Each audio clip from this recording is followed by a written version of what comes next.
Assalamu alaikum, my dear students. Today we will be discussing guttation. Guttation क्या है? Transpiration is the water loss in the form of vapors from the aerial parts of the plants, especially leaves. But in case of guttation, it's also the loss of water. इसमें भी water loss होता है, जिस तरह transpiration में water loss होता है. लेकिन जब water loss होगा plant से in the form of gas, in the form of water vapors, that's what we call as transpiration. When water loss occurs in the form of liquid droplets, this water loss in the form of liquid droplets, this is what we call as guttation.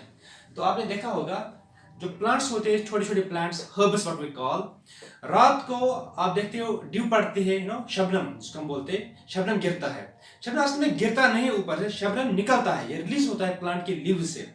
तो उसी के बारे में आप देखेंगे, वही guttation है. Guttation होगा इसमें शबनम निकलना प्लांट से. शबनम गिरता नहीं है, शबनम पड़ता नहीं, शबनम निकलता है इन छोटे छोटे प्लांट से, और वी कॉल्ड हर्ब्स. तो इसके बारे में आज तज़किरा करेंगे. तो गटेशन में हम क्या लिख सकते हैं? गटेशन बिल्कुल ट्रांसपिरेशन की तरह है, लेकिन ट्रांसपिरेशन में वाटर लॉस होता है वेपर के फॉर्म में, गैस के फॉर्म में. In case of guttation this water loss occurs in the form of liquid drops. तो हम क्या लिख सकते हैं गटेशन को? गटेशन में हम लिख सकते हैं पहला पॉइंट, अब अंडरलाइन करो गटेशन हमारा कॉन्सेप्ट. तो पहला पॉइंट हम इसमें लिखेंगे, मेरे साथ लिखो आप, लिखो loss of water as liquid droplets. Loss of water in the form of liquid droplets. Loss of water in the form of liquid droplets. Loss of water in the form of liquid droplets from leaf margin. From leaf margin. Leaf margin. मैं इसको लिख सकता हूं oblique. When ending is guttation. इसी को हम बोलते हैं ना guttation. Is guttation. समझाऊंगा आपको ये है क्या. हमारे पास लीफ है, फॉर एग्जांपल ये हमारे पास लीफ है, ऐसे लीफ है हमारे पास. लीफ का स्टॉक जो होता है इसको हम बोलते हैं पीटियोल. लीफ का स्टॉक मॉर्फोलॉजी में आप देखेंगे, लीफ का जो स्टॉक होता है इट्स कॉल्ड पीटियोल. इसके बाद पीटियोल के बाद this is leaf, actual leaf lamina जिसको हम बोलते हैं, लीफ ब्लेड. इसके अंदर पीटियोल जाता है, पीटियोल इसके अंदर घुस गया, इसको हम नाम बोलते हैं मिडरिब. आगे देखेंगे इसके बारे में. मिडरिब से उठते हैं ब्रांचेस, मिडरिब से उठते हैं branches, they are called veins. फिर वेन से भी ब्रांच उठते हैं, दे आर कॉल्ड वेनलेट्स. ये हमें मॉर्फोलॉजी में पढ़ना है, आधे बेस को हमने पढ़ा है ऑलरेडी. तो ये क्या है? This is petiole, this is midrib, midrib ये वाला, ये है वेन्स, है ना, ये वेन्स है. तो वेन यहां पे एंड होती है, कहां पे एंड होती है? बिल्कुल लीफ मार्जिन पे. लीफ की जो बाउंड्री होती है इसको हम बोलते हैं leaf margin. Leaf margin, okay. Leaf margin पे वेन होती है एंड. तो वेन के ही थ्रू रात को या early in the morning loss होता है water in the form of liquid drops. तो यहां पे ये होता है मौजूद, ऐसे लिक्विड ड्रॉप है यहां पे मौजूद वेन के एंड पे. वेन के एंड से यहां लिक्विड ड्रॉप है, लिक्विड ड्रॉप ऐसे. This water loss, this loss of water is liquid droplets from leaf margin. Leaf margin से हो गया ना, ये ना leaf margin से हो गया था. Oblique vein ending, जहाँ पे vein end होती है, vein तो end होती है leaf margin पे ही. This liquid droplet loss from the leaf margin, or we say otherwise vein ending. This is what we call as guttation. Guttation हो गया वाटर का लॉस लीफ के मार्जिन से, लेकिन लिक्विड ड्रॉप के शक्ल में, लिक्विड फॉर्म में. अगर ये वेपर शक्ल में होगा then we can call it transpiration, लेकिन लिक्विड ड्रॉप्स के फॉर्म में होना loss water, this is what we call as guttation. तो गटेशन जो यहाँ पे पोर होता है, एक ओपनिंग होती है, जिस तरह वाटर लॉस होता है ट्रांसपिरेशन में पोर्स के through, they are called stomata. इसी तरह गटेशन होता है पोर्स के थ्रू. यहाँ पे पोर्स होते लीफ के मार्जिन पे होते छोटे छोटे pores. These pores are called hydatodes. मैं आपके लिखूंगा ऐसे, लिखो ऐसे. गटेशन ऐसे लिख सकते हैं हम. गटेशन, मेरे साथ लिखो दूसरा पॉइंट. गटेशन occurs through, इनके थ्रू. गटेशन occurs through, उन पोर्स का क्या नाम है? Guttation occurs through HYDA hydathodes, guttation occurs through hydathodes, oblique करके हम लिख सकते क्या, वाटर स्टोमेटा, स्टोमेटा ही है लेकिन दे release water in the form of drops. Okay, हाँ, guttation occurs through pores, what we call as hydathodes or water stomata. इनका जो है, इनका एक फीचर है, स्टोमेटा नॉर्मली ओपन होता है दिन को और रात को क्लोज, या वाइस वर्सा भी हो सकता है कुछ प्लांट्स में, जो आप फोटोसिंथेसिस में पढ़ेंगे, कैंप प्लांट्स में होता है, अमीन सर आपको पढ़ा रहे वो, तो उसके बारे में आप जानेंगे आगे। तो normally stomata open and close during day and night, but ये जो हाइडाथोड होता है, दे ऑलवेज रिमेन ओपन, ये कभी क्लोज होते नहीं है। तो हम क्या लिख सकते हैं, guttation occurs through hydrathodes oblique water stomata, कामा करके which unlike stomata, इसी के साथ है which unlike stomata, जो stomata की तरह है ही नहीं, which unlike stomata remain always open, which unlike stomata remain always open, which unlike stomata remain always open, which unlike stomata remain always open. Guttation जो पोर्स के थ्रू होती है, इन pores का नाम है वाटर स्टोमेटा और दे अदरवाइज कॉल्ड एज हाइडाथोड्स। इनका feature है स्टोमेटा के थोड़ा कंट्राडिक्ट है ये, the stomata normally open and close during day and night, and we have these hydathodes, what we call water stomata, they always remain open, they never close. Okay, और stomata के through क्या होता है, normally water loss in the form of liquid drops, यानी what we से water vapours. Water vapour होता है purest form of water, उसमें कोई dissolved gas, I mean dissolved substances, dissolved solutes, dissolved sugars होते नहीं है। लेकिन जो वाटर निकलता है गटेशन में, क्योंकि लिक्विड फॉर्म में निकलता है, इसके साथ solutes, sugars, immuno acids, whatever, ये सारे डिसॉल्व फॉर्म में होते हैं। इसका मतलब हो गया the water lost in what we call the transpiration is pure because it is the vapor form, but water lost in guttation is impure, means it contains dissolved substance. हम लिख सकते हैं एक और पॉइंट, देखो, water lost in guttation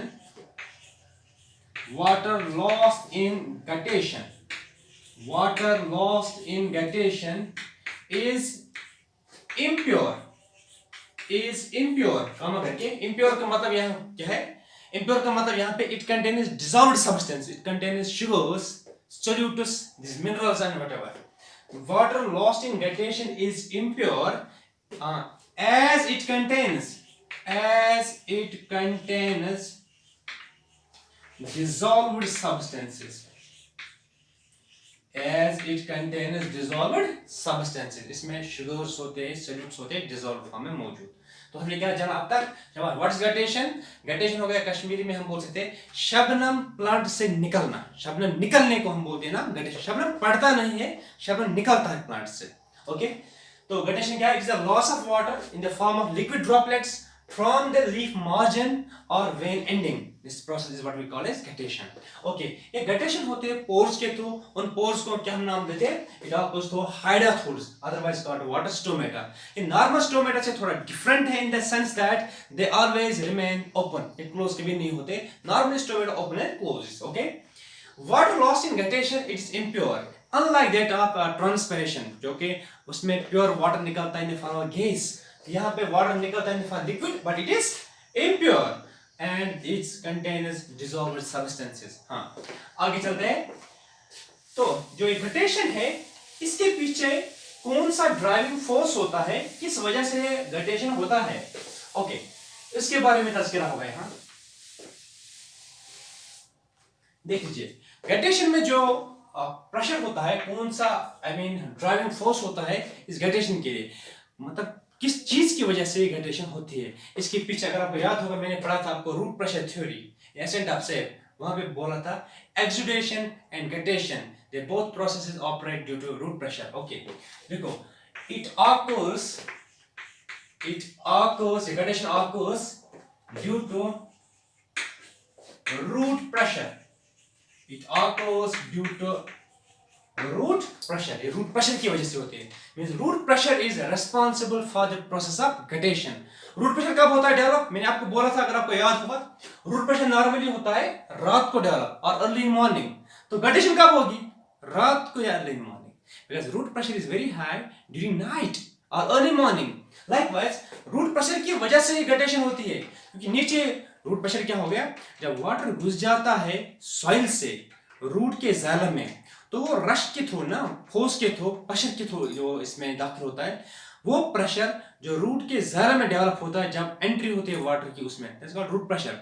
वो water को थोड़ा लिफ्ट करता है, produce with result water rise होता है इस जाइलम के अंदर। तो वही जो रूट प्रेशर है, उसी की वजह से वाटर लॉस होता है रात को हाइड्रोथोर्स के through, what we call guttation, means it occurs due to root pressure. तो गटेशन कब होगी और किन प्लांट्स में होगी? Guttation will occur in those plants where root pressure is present. Root pressure occurs only in small herbaceous plants. Tree से root pressure होता नहीं है, जिम्नोस्पर्म में रूट प्रेशर होता नहीं है। वहां पे एसेंट ऑफ सैप कौन कराता है? That is transpiration pull theory, हमने बोला था। तो यहाँ पे क्या है, रूट प्रेशर छोटे प्लांट्स में, हर्ब्स में डेवलप होता है, रात को होता है डेवलप। तो गटेशन भी इन्हीं प्लांट्स में होगी जहां रूट प्रेशर होगा। तो हमारा अगला स्टेटमेंट क्या होगा? शाबाश। गटेशन occurs only इनमें small herbaceous plants मतलब छोटे grasses, okay, herbaceous plants. Gradation occurs only in small herbaceous plants. कब होती है? At night,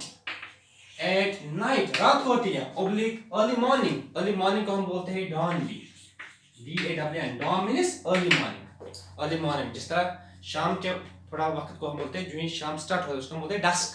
इस तरह early morning is called as dawn। Anyway, gradation occurs only in small herbaceous plants at night. It occurs during night, okay, or early morning, we say dawn, okay. So this is root pressure theory, root pressure responsible for gradation, and this gradation occurs only in those plants where root pressure is present and it occurs during night, okay. तो gradation में क्या हो, यहाँ पे एक diagram आपके लिए बनाऊंगा मैं, एक डायग्राम बनाऊंगा लीफ की, उससे आपको थोड़ा समझ आ जाएगा। देखो लीफ का एक पार्ट बनाऊंगा मैं यहाँ पे, मान लीजिए ये एपिडर्मिस है, लीफ का cover, this is leaf epidermis, okay, leaf epidermis. तो यहाँ पे एपिडर्मिस पे ही है ये गार्ड सेल्स, दो गार्ड सेल्स बराबर होते हैं स्टोमेटा में, लेकिन ये क्या है? हाइड्रोथोड। इट्स हाइड्रोथोड means this stomata will always remain open, ये क्लोज कभी नहीं होगा, ये हाइड्रोथोड है। इसमें दो गार्ड सेल्स है, हमेशा ओपन रहेगा। तो इसके नीचे क्या होगा? ये ना लीफ मार्जिन, इसके नीचे क्या होगा? वेन, हाँ, इसके नीचे वेन होगी। एक मिनट, ये भी बनाऊंगा, ये आप इमेजिन कीजिए, दिस इज वेन, ये जाइलम है, ये जाइलम है, इसमें वेन है, ये वेन में जाइलम होता है। यहाँ से वाटर आ रहा है पीटीओल से, मान लीजिए ऐसे इसमें जा रहा है, और इस हाइड्रोथोड के नीचे होता है एक mass of cells, loosely arranged mass of cells. ये क्या है? This is xylem. ये क्या असली है? ये वेन है, इसमें वेन एंडिंग, वेन, इसी के थ्रू वाटर आता है, ओके। तो यहाँ पे लॉस होता है, लीक होता है, पहले जाता है टिश्यू में, एक group of loosely arranged cells होते हैं हाइड्रोथोड के बिल्कुल नीचे। This group of loosely arranged cells present below हाइड्रोथोड, it is called as epithyum, E-P-I-T-H-I-M, epithyum. Epithyum, what is epithyum? Epithyum is a group of loosely arranged cells present below hydathode. Water loss directly नहीं होता hydathode, पहले किसमें जाता है? पहले ये जो वेन है या जाइलम, ये वाटर लॉस किसमें करता है? ये छोड़ता है वाटर को, लिक्विड ड्रॉपलेट्स को एपिथियम में, एपिथियम से रिलीज होता है बाहर, ठीक है। तो हाइड्रोथोड क्या है? पोर through which guttation occurs. What's epithyum? Epithyum is a mass of a group of loosely arranged cells present below hydathode. Okay? This is all about gradation. तो gradation हो गया खत्म। एक और चीज मैं यहाँ पे आपको बोलूं,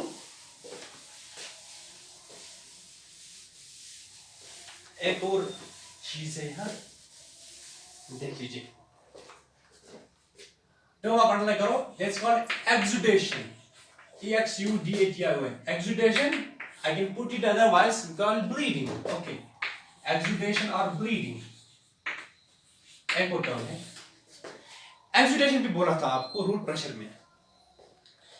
गटेशन मुझे बोलो ये एक आर्टिफिशियल प्रोसेस की नेचुरल प्रोसेस है. आपसे क्वेश्चन में पूछ रहा हूं. गटेशन एक आर्टिफिशियल प्रोसेस है. ये हम मतलब इंड्यूस कराते हैं बिकॉज ऑफ ह्यूमन एफर्ट्स और it's a natural process of nature in the plants. Yes, it's a natural process. ये रात को खुद ब खुद होता है. इसमें ह्यूमन इंटरफेरेंस बिल्कुल नहीं है. गटेशन एक नेचुरल प्रोसेस है. ये नेचुरली होता है रूट प्रेशर की वजह से. रूट प्रेशर भी नेचुरली डेवलप होता है. स्मॉल हर्बेसियस प्लांट्स में ये रूट प्रेशर डेवलप होता है. तो स्मॉल हर्बेसियस प्लांट्स में गटेशन होता है नॉर्मली. अब एक्सुडेशन ऑफ ब्लीडिंग ये एक आर्टिफिशियल प्रोसेस है. इट इज इसमें ह्यूमन इंटरफेरेंस है. हमारे पास मान लीजिए एक ट्री है. हमारे पास एक ट्री है यहाँ. इसके ब्रांचेस है, इसके लीव्स है, व्हाटएवर. ओके, हम क्या करेंगे, इस प्लांट को, इस ट्री को सॉइल के नजदीक ही यहां पे हम इसको इंजरी देंगे. Will cut it. जो हमने इंजरी दी तो यहां पे क्या हो जाएगा, यहां से वाटर लॉस हो जाएगा इन the form of liquid drops. Liquid drops निकल जाएंगे यहां से लिक्विड. लेकिन कब निकल जाएगा, नेचुरली तो नहीं निकलता है ना. नेचुरली तो ट्रांसपिरेशन होती है ट्रीज में. नेचुरली तो छोटे प्लांट्स में गटेशन होती है. लेकिन हम इसको क्या, हम प्लांट को इंजर करते हैं कहीं पे, हम कट देते हैं कहीं पे. कट लगने के बाद वहां से अगर इफ लिक्विड ओजेस आउट, अगर बाहर लिक्विड निकल जाएगा, it will ooze out. This loss of liquid from a tree whenever it is injured, this loss of liquid from the injured parts of plants is called exudation or bleeding. Bleeding एक artificial process, exudation एक artificial process, guttation एक natural process है. Bleeding में भी water loss होता है in the form of liquid drops, liquid droplets, और guttation में भी होता है. लेकिन फर्क क्या है, दोनों processes they operate due to root pressure. दोनों के पीछे रूट प्रेशर ड्राइविंग फोर्स है. लेकिन exudation is artificially performed. It's इसमें ह्यूमन इंटरवेंशन है. लेकिन गटेशन जो it is a natural process. Okay, तो हम क्या लिख सकते हैं गटेशन इस एक्सुडेशन में. व्हाट्स एक्सुडेशन, देखो एक्सुडेशन मेरे साथ ही. Loss of water as liquid drops. Loss of water as liquid drops. Yeah, droplets, no problem. Liquid droplets from कहां से, not head source but injured parts of the plant. जहां हमने injury की है प्लांट को. From injured parts of plant. From injured parts of plant. Parts of plant is what we call as exudation. Shabash. Loss of water as liquid droplets from injured parts of plant is called guttation. From injured parts of plant is called guttation. Is called exudation or bleeding. Is called exudation or bleeding. Now this bleeding it also occurs due to root pressure. आप देखिए मेरे साथ ही. It also occurs due to root pressure. In the process of exudation of bleeding, it is also driven by root pressure. Okay, मैं आपको एक example दूं. Rubber tree जो हमारे पास है, रबर ट्री को हम इंजरी देते हैं. जो हमने रबर ट्री को इंजरी दी तो वहां से निकलता है वो सफेद जूस, सफेद लिक्विड, उसको हम बोलते हैं नाम लेटेक्स. रबर ट्री से आता है. रबर हमारे पास होता है ना, रबर वी हैव हीविया ब्राजिलियंस उसका नाम है ट्री का. जिस तरह हमारे पास पापुलस है, फ्रस है, विलो है, विरशासा है. इधर बच्चों we have a tree what we call as rubber tree, Hevia brasiliensis scientific name है, आगे देखेंगे वो. तो उसको अगर हम इंजरी देंगे वहां से सफेद रस निकलता है, सफेद जूस जो है इट oozes out. तो उसको हम बोलते हैं ना लेटेक्स, सफेद जूस को. इसको फिर सॉलिडिफाई किया जाता है, वल्कनाइजेशन एक प्रोसेसिंग की जाती है इस रबर को. अल्टीमेटली रबर बनता है. रबर प्लांट प्रोडक्ट है, ये प्लांट से निकलता है. तो इंजरी देनी पड़ती है ट्री को. इसके बाद वो liquid oozes out and it undergo the processing and all that whatever. तो इसके बाद हम रबर इस्तेमाल करते हैं. हाँ बाय द वे, जो नेचुरल रबर होता है असली नेचुरल, उसका कलर होता है व्हाइट. लेकिन हमारे पास जो गाड़ी के टायर होते हैं वो ब्लैक क्यों होते हैं फिर? नेचुरल कलर जो है इस रबर का, रबर ट्री से जब वो रस निकलता है वो सफेद होता है, व्हाइट होता है। लेकिन हमारे पास क्यों होते हैं गाड़ी के टायर, वो भी रबर है ना, वही रबर है, वो क्यों ब्लैक होता है? क्योंकि अगर हम नेचुरल रबर लाएंगे, उसको वल्कनाइजेशन नॉर्मली प्रोसेस जो है उसका व्हाइट ही रखेंगे हम, 2-4 दिनों में वाटर आपको ये तब्दील करना पड़ेगा गाड़ी का टायर, इसमें कोई ड्यूरेबिलिटी नहीं रहेगी फिर। इसीलिए जो प्रोसेसिंग की जाती है रबर की, इस व्हाइट लेटेक्स के साथ मिलाया जाता है एक चीज है इसका तार। तार एक चीज है जो मिला के केमिकल है, ये मिलाया जाता है इस नेचुरल रबर के साथ। तार का कलर है ब्लैक, जो ये सफेद लेटेक्स के साथ रबर के साथ मिलाया जाता है इसका कलर चेंज होता है, ये तार अपना कलर इसको देता है ब्लैक कलर। विद रिजल्ट इस तार की वजह से इसकी ड्यूरेबिलिटी इंक्रीज होती है, इसलिए आपको 3 साल 4 साल के बाद गाड़ी का टायर चेंज करना पड़ता है। अगर आप नेचुरल रखेंगे, नेचुरल रबर व्हाइट होगा उसका कलर, तो 2-4 दिनों के अंदर आपको तब्दील करना पड़ेगा वो। विद रिजल्ट वी ऐड तार, तो तार ऐड करते हैं इसके साथ। तार एक केमिकल है जो ऐड किया जाता है लेटेक्स ऑफ रबर को, विद रिजल्ट इसका कलर चेंज होता है और इसकी ड्यूरेबिलिटी इंक्रीज होती है। ओके, तो लेटेक्स इज ऑब्टेन्ड, या रबर ट्री से हम जो रबर निकालते हैं, it's obtained by the process of exudation. Even we have no poppy, poppy जो हमारे पास है, papaya, what we call this papaver, poppy, खसखस, उसको भी हम इंजरी देते हैं ना ऐसे, इसको भी हम इंजर करते हैं और वहां से वो निकलता है वो उसका लेटेक्स, वो जो कि उसमें बहुत ज्यादा मेडिसिनल वैल्यू है उसका। और वर्ल्ड वॉर सेकंड के अंदर इसने बहुत ज्यादा जानें बचाई, पेन रिलीवर है, पेन किलर है, it has that value. Anyway, से मॉर्फिन और smack, heroin, whatever, that is also derived from this latex of Poppy, papaya. Okay, this is exudation और ब्रीडिंग। अब आपको क्या लगता है, अब ये ट्रांसपायरेशन है, हमें ट्रांसपायरेशन पढ़ा, गटेशन पढ़ा, व्हाटएवर, अब ट्रांसपायरेशन का कोई फायदा है कि इसके नुकसान ही है? Let's discuss. आप अंडरलाइन करेंगे significance of transpiration, significance of transpiration, transpiration की क्या इंपॉर्टेंस है। पहले अगर हम लिखेंगे, चलो इसके मेरिट लिखेंगे, मेरिट हो गया एडवांटेज, मेरिट हो गया एडवांटेज। इसकी मेरिट क्या है, इसका एडवांटेज क्या है? पहला एडवांटेज क्या है इसका, जरा नंबर 1 लिखिए, हम बोलो आप ही, ट्रांसपायरेशन क्या सबसे एडवांटेज है? ट्रांसपायरेशन जब होती है तो ट्रांसपायरेशन पुल होता है जनरेट, जो ट्रांसपायरेशन पुल जनरेट हो जाएगा तभी तो एसेंट ऑफ से पॉसिबल है, रूट से जा सकता है शूट तक, 100 मीटर टॉल ट्री होगा, रूट से जाता है शूट तक वाटर, एसेंट ऑफ से, it is because of transpiration pull. जब ट्रांसपायरेशन हो जाएगी तभी तो ट्रांसपायरेशन पुल पॉसिबल है। इसका मतलब ट्रांसपायरेशन का सबसे इंपॉर्टेंट जो एडवांटेज है हमारे, that is it is responsible for ascent of sap. हाँ, हम देखिए पहला एडवांटेज का, रेस्पॉन्सिबल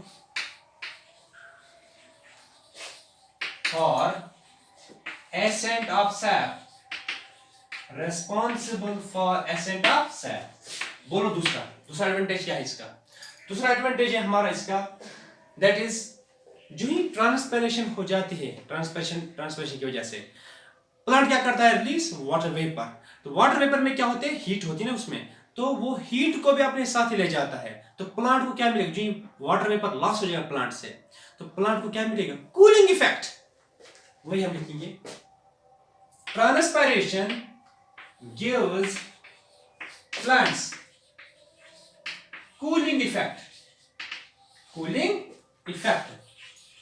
यह आपको समझ आ जाएगा कैसे, दैट इज अगर आप समर्स में बहुत ज्यादा धूप है बाहर, आप रहेंगे शेडो के अंदर, मतलब छाया होगा कहीं, आप रहेंगे ट्री के शेड के, ट्री के छाया के अंदर आप रहेंगे, और आप रहेंगे बिल्डिंग का छत है, छत के छाया के नीचे, आपको कूलनेस कहां पे फील होगी, under tree. Shadow of tree is cooler then the shadow of roof of building. Why? Because plants undergo process of transpiration, it gives them the cooling effect. That's why shadow, अगर आप देखेंगे छाया है ना, छाया, अगर तो छाया अंदर भी हो, गुलिस्तान भी हो, यह भी हो, जिन्हें भी बिल्डिंग या कहीं पे दीवार है, कहीं पे दीवार है, टीन का दीवार है, उसके पीछे आप बैठेंगे या वहीं ट्री के अंदर, आपको ज्यादा ठंडी कहाँ महसूस होती है, ट्री के शेडो के अंदर। क्यों? क्योंकि प्लांट का था ट्रांसफर, वो वाटर लॉस करता है वेपर के फॉर्म में, वो प्लांट को देता है cooling effect. That's why shadow of tree is cooler than shadow of roof of building. Why? Due to transpiration. Transpiration provides plants that cooling effect. वही मैंने लिखा, transpiration gives plants cooling effect. That is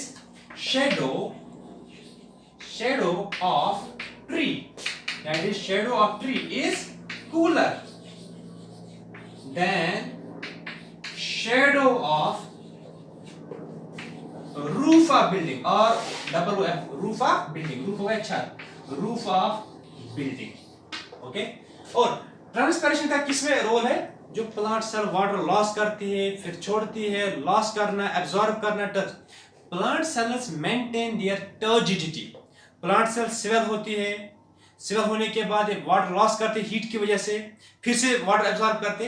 this all turgidity and all that it is due to transpiration. हम लिख सकते हैं plant cells maintain turgidity, cell swelling. Plant cells maintain turgidity due to transpiration. 3 advantages मैंने यहाँ पे discuss किए transpiration के। Advantage number 1 is this transpiration is responsible for ascent of soil, that's movement of water and minerals from root to shoot. It also gives plants a cooling effect. That's why we have the shadow of trees cooler than shadow of roof building. Okay, and plant cells get turgidity. They maintain their cell shape and all that is due to their process of transpiration. Now, what are the disadvantages? Merits. इसके बाद हम देख सकते हैं demerits. इसकी क्या disadvantages है? क्या इसमें shortcomings है? Flaws, what we call. इसमें क्या फ्लॉज है, इसमें क्या डिमेरिट्स है, इसमें क्या डिमेरिट्स है, डिसएडवांटेज, लिमिटेशन, व्हाटएवर। तो पहला डिसएडवांटेज अगर हम देखेंगे, प्लांट जो भी वाटर लॉस करता है, कितना करता है वाटर लॉस? तकरीबन 98 to 99%। Means whatever plant absorbs is ultimately finally lost. इसका मतलब क्या है? हम लिख सकते हैं ना ऐसे, plants lose about 98 to 99% absorbed water। Plant जितना वाटर एब्जॉर्ब करता है ऑलमोस्ट ना लॉस भी करता है। ये तो सबसे बड़ा डिसएडवांटेज। इससे क्या आपको लग रहा है ये कहां का डिसएडवांटेज है? प्लांट जो वाटर एब्जॉर्ब करता है बहुत एफर्ट्स लगाने पड़ते हैं। एफर्ट्स मतलब बहुत एनर्जी इसमें इन्वेस्ट होती है, बहुत ये कॉम्प्लिकेटेड प्रोसेस, आसान नहीं है वाटर को, मिनरल्स को एब्जॉर्ब करना। अल्टीमेटली क्या होता है, तो जितना भी वाटर इसने एब्जॉर्ब किया, इतने एफर्ट्स लगा के, इतनी एनर्जी इन्वेस्ट करके एक्टिव ट्रांसपोर्ट के थ्रू, तो अल्टीमेटली 98-90% ये वाटर लॉस करता है। मींस इसके डिसएडवांटेज कहां से बन गया? डिसएडवांटेज बन गया कि इतनी ज्यादा एनर्जी जो इसने इन्वेस्ट की है उसको ये अल्टीमेटली लॉस करता है, वो एनर्जी होगी जाया। लेकिन अगर ये वाटर लॉस नहीं करेगा, ट्रांसपिरेशन पूल भी जनरेट नहीं होगा, ये एसिड ऑक्साइड भी नहीं कर सकता है, कूलिंग इफेक्ट भी नहीं, प्लांट को खतरा है, फिर मतलब survival will be at the stake, one could say. तो हम क्या बोल सकते हैं? फर्स्ट डिसएडवांटेज क्या? Plants lose about 98 to 99% absorbed water through transpiration. That means very huge amount of invested energy is ultimately lost to say. और दूसरा इसका डिसएडवांटेज इस ट्रांसपिरेशन का क्या हो सकता है? ये तो सबसे बड़ा है, व्हाट वी कॉल दूसरा advantage, that will be your homework. क्या दूसरा एडवांटेज हो सकता है आप सबके लिए question? What will be the another? ये मैंने खुद बोला है, plants lose about 98 to 99% absorb water. दूसरा होमवर्क आपके लिए, आप थोड़ा सोचेंगे इस बारे में कि दूसरा एडवांटेज क्या हो सकता है transfer, disadvantage, flaw, what we call, okay, limitation. कौन सा दूसरा ड्रॉबैक हो सकता है ट्रांसपिरेशन का? That will be a homework to you, and this is all about transpiration. इंशाल्लाह अगले लेक्चर में हम देखेंगे, तो discuss some new chapter. Okay, thank you so much.